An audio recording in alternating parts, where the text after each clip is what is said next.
बहुत समय पहले की बात है। एक छोटे से गांव में रामू नाम का किसान रहता था। रामू परिश्रमी था, लेकिन हाल ही में उसके खेतों में सूखा पड़ गया था।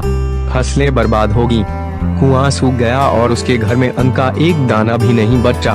हताश और दुखी होकर वे अक्सर अपने खेत के किनारे बैठे बैठे आसमान की ओर ताकता और सोचता कि अब क्या होगा। एक दिन जब वे ऐसे ही बैठा था, तभी एक काला कौवा आकर उसके पास बैठ गया।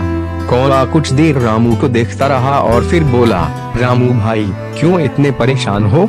रामू चौंक गया कि एक पक्षी उससे बात कर रहा है, लेकिन अपने दुख में डूबा होने के कारण उसने चुपचाप अपनी कहानी कौवे को सुना दी। कौवा ध्यान से सुनता रहा और फिर बोला, मैं तुम्हें एक उपाय बताता हूँ, लेकिन उसके लिए तुम्हें मेरे कहे पर पूरा विश्वास करना होगा।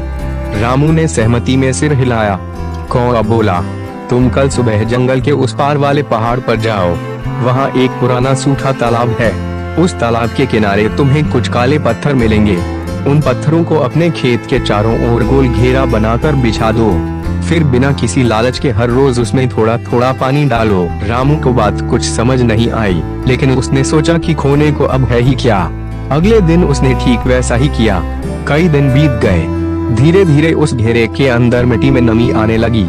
कुछ ही सप्ताहों में वहाँ घास उगाई और फिर छोटी छोटी पौधे भी निकलने लगी। कुछ महीनों में रामू का खेत हरा भरा हो गया। बारिश भी समय पर आई और इस बार फसल इतनी अच्छी हुई कि रामू के पास पहले से कहीं ज्यादा अनाज हो गया। तब वही कौवा फिर आया और मुस्कुराकर बोला, देखा रामू भाई, जब तक हम प्रकृति के साथ धैर्य और भरोसे के साथ काम करते हैं, तब तक परिणाम अवश्य मिलते हैं। कठिनाइयों में घबराना नहीं चाहिए, बल्कि छोटे छोटे अच्छे प्रयास करते रहना चाहिए। रामू की आंखों में आंसू थे। उसने सिर झुकाकर कौवे को धन्यवाद दिया। उस दिन से उसने सीखा कि समस्याओं का हल बाहर नहीं, हमारे धैर्य, प्रयास और विश्वास में छुपा होता है।